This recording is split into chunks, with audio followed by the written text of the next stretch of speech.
తమ్ముడు చక్రపాణి పాపము ఇంకా ఆయన మీద తప్పుడు కేసులు పెట్టారని ఆయన ఇంకా ఏదో ఊళ్ళో ఉన్నాడు. ఇంకా కేసులు పెట్టాల, ఇంకా మొదలు పెట్టాల.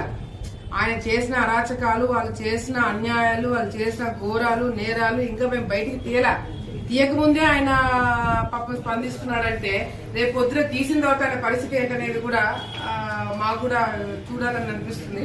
ఎందుకంటే శిల్పా చక్రపాణి అనే వ్యక్తి రైతుల దగ్గర నుంచి, మహిళల దగ్గర నుంచి, ఆఖరికి ఉద్యోగస్తుల దగ్గర నుంచి ప్రతి ఒక్కరిని కూడా ఇబ్బంది పెట్టి మోసం చేసి అన్యాయం చేసిన వ్యక్తి.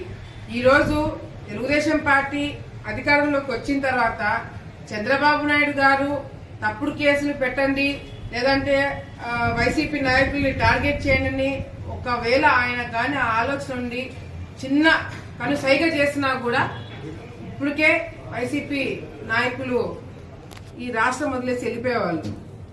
ఇప్పుడు కూడా క్రమశిక్షణ, పద్ధతి, ప్రజలు, రాష్ట్రం అభివృద్ధి, పరిశ్రమలు, ఉద్యోగాలు ఇంకా ఈ దిశలో మేము ఆలోచిస్తున్నాం కాబట్టి వైసీపీ నాయకులు ఇంకా బయట తిరగలుగుతున్నారు. లేదంటే వీరు రాష్ట్రానికి, ప్రజలకి చేసే అన్యాయాలకి ఈ పార్టీకి ఎప్పుడో తెలుగుదేశం పార్టీ నాయకులు బుద్ధి చెప్పేవాళ్ళు. ఇంకా మేము మంచితనంతో ఉన్నాం కాబట్టి వాళ్ళు చేసిన నేరాలన్నీ కూడా పక్కన పెట్టి ఇప్పుడు వాట్ నెక్స్ట్, మనం ప్రజలకు ఏం చేయాలని చెప్పి మేము ముందుగా వెళ్తున్నాం కాబట్టి ఇంకా వీళ్ళు బయట తిరగలుగుతున్నారు. కేసీ కెనాల్ ని బూర్ చేసి ఏ విధంగా రైతులని 7,000 ఎకరాలకి నీళ్లు లేకుండా చేస్తున్నాడు ఆలగడ్డలో, నంద్యాలలో ఆ విధంగానే కేసీ కెనాల్ బూర్ చేసి వీళ్ళ నాయన ఏమైనా ఇచ్చినాడని చెప్పి అనుకున్నాడేమో, వాళ్ళ అన్న ఏమైనా చెప్పినాడేమో గాని కేసీ కెనాల్ అంటే వాళ్ళ సొంత అనుకొని ఎవడబడితే ఆడు పూడ్చుకుంటూ రియల్ ఎస్టేట్లు చేసుకుంటున్నాడు.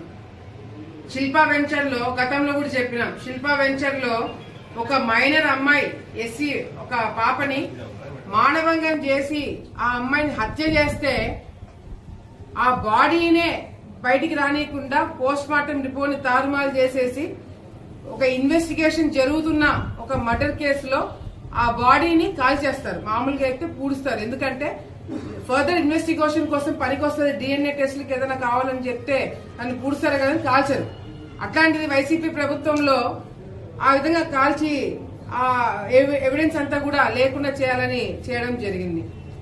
ఈ చక్రపాణి వాళ్ళ సొంత డ్రైవరే లింగాపురంలో ఒక ముస్లిం మహిళని, మైనార్టీ మహిళని వాళ్ళ డ్రైవరు మానభంగం చేసి ఆమెని హింసిస్తుంటే కేసు పెడితే దానికి స్పందించడం ఈ చక్రపాణి. ఇట్లా ఎన్నో చేసిన వీళ్ళు తప్పుడు కేసుల గురించి వీళ్ళు మాట్లాడుతుంటే నిజంగా ప్రజలందరూ కూడా నవ్వుతున్నారు.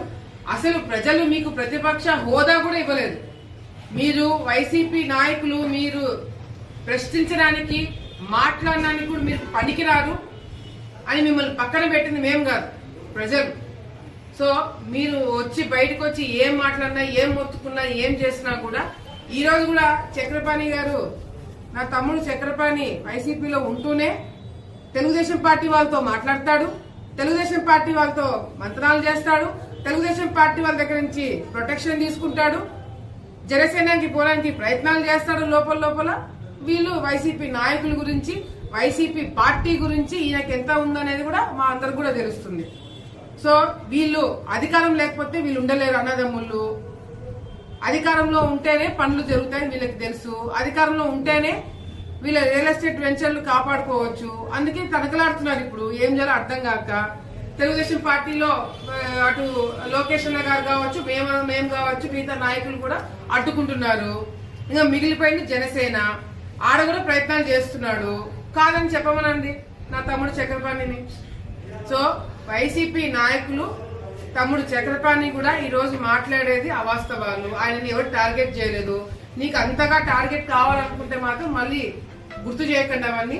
మేమందరం కూడా అభివృద్ధి బాటలో నడుస్తున్నాము. మీరు ఏదైనా అట్లా మీరు కలెక్టర్ దగ్గరికి, ఎస్పీ గారి దగ్గరికి వెళ్లి తప్పుడు కేసులు పెడుతున్నారంటే మాత్రం డైవర్ట్ అంతా అయ్యి వాళ్ళు మీ దగ్గరికి వస్తారని చెప్పి, మీరు ప్రతిపక్ష హోదా లేకుండా ఇప్పుడు ఉన్నారు కాబట్టి హైదరాబాద్ లో రియల్ ఎస్టేట్లు చేసుకోండి, వెంచర్లు చేసుకోండి.